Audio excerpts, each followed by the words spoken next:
বুঝতে পেরেছি একটু অন্য ধরনের পোলাও খুঁজছো তো। আজকে একদমই নিরামিষ, একদমই সিম্পল একটা পোলাও নিয়ে চলে এসেছি। গোবিন্দভোগ চালের পোলাও তো অনেক খেয়েছো, আজকে এই বাসমতি চালেরটাই খেয়ে দেখো একবার। চলো রেসিপিটা শুরু করা যাক। বাসমতি চাল প্রথমে আমি কিন্তু মেপে নিয়েছি, আর এটাকে ভালো করে আমি ধুয়ে ভিজিয়ে রেখেছিলাম কিছুক্ষণের জন্য। জলটাকে এখন ফেলে একটা ঝাঁঝরির মধ্যে আমি ছড়িয়ে দেব।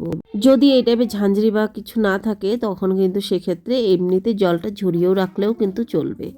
যাই হোক, একটুখানি ছড়িয়ে দিলে জলটা ঝরে যাবে, সেটা সেক্ষেত্রে ভালো হয় বেশি। আর আজকে কিন্তু বানাবো সাদা ঘি পোলাও, যেটা একদমই সিম্পল কিন্তু খেতে অসাধারণ। চালের জলটা ঝরতে দিয়ে এখানে আমি কড়ার মধ্যে দিয়ে দিলাম 2 চামচের মতো ঘি। আর ঘিয়ের সঙ্গে আমি সাদা তেল মিক্সড করে দেবো। তোমরা চাইলে শুধু ঘি দিয়েই কিন্তু করতে পারো।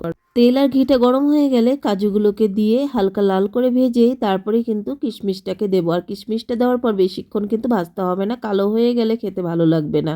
যখনই দেখবে কিশমিশটা ফুলে ফুলে উঠছে তখনই কিন্তু তাড়াতাড়ি করে নামিয়ে দেবো কাজু আর কিশমিশটাকে। তারপর দিয়ে দিলাম ওই তেলের মধ্যেই এলাচ, দারচিনি, লবঙ্গ। দেওয়ার পর একটু নাড়াচাড়া করেই যে জলটাও ঝরে গেছে দিয়ে দিলাম চালটাকে। চালটা দেওয়ার পর ভালো করে একটুখানি নাড়াচাড়া করে নেব। তারপর এটার মধ্যে দিয়ে দেবো পরিমাণ মতো নুন।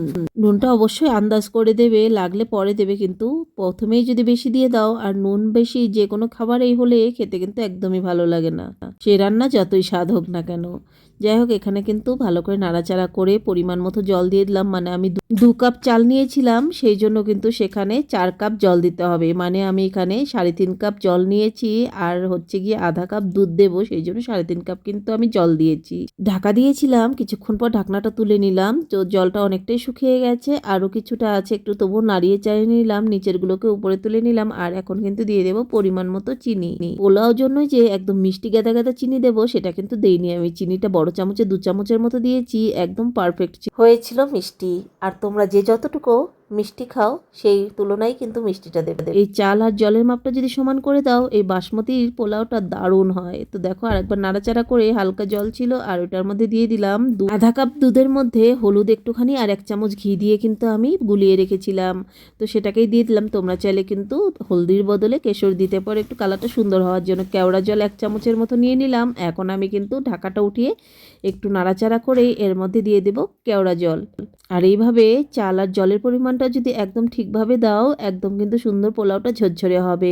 বাসমতি চালের পোলাও, ভোগ চালের পোলাও তো অনেকেই খেয়েছো, কিন্তু বাসমতি চালের পোলাওটা এইভাবে একবার ট্রাই করে দেখো। এখন দিয়ে দিলাম ভাজা বাদাম আর কিশমিশটাকে। আর তোমরা চাইলে এই সময়টা 1 চামচ ঘি দিতে পারো, আমি দেইনি, চামচের মধ্যে একটু লেগেছিল সেটাই দিয়েছি। আর এখন কিন্তু গ্যাসের উপর আমি একদম গ্যাসের আঁচটা কম করে স্টিমে বসিয়ে রেখেছি। হালকা হালকা যে জল ছিল আমি 5 মিনিটের মতো স্টিম দিয়েছি। একদম দেখো সুন্দর ঝরঝরে পোলাওটা হয়েছে। আর ঠান্ডা যত হবে ততটাই কিন্তু ঝরঝরে হবে এই পোলাওটা। বাসমতি চাল দিয়ে সাদা ঘি পোলাও, একঘেয়েমি পোলাও না খেয়ে এই পোলাওটা একবার ট্রাই করে দেখো। চিকেন কষা হোক বা বাটার পনির হোক, দারুণ লাগে। নিরামিষ দিনে তো পারফেক্ট একটা রান্না।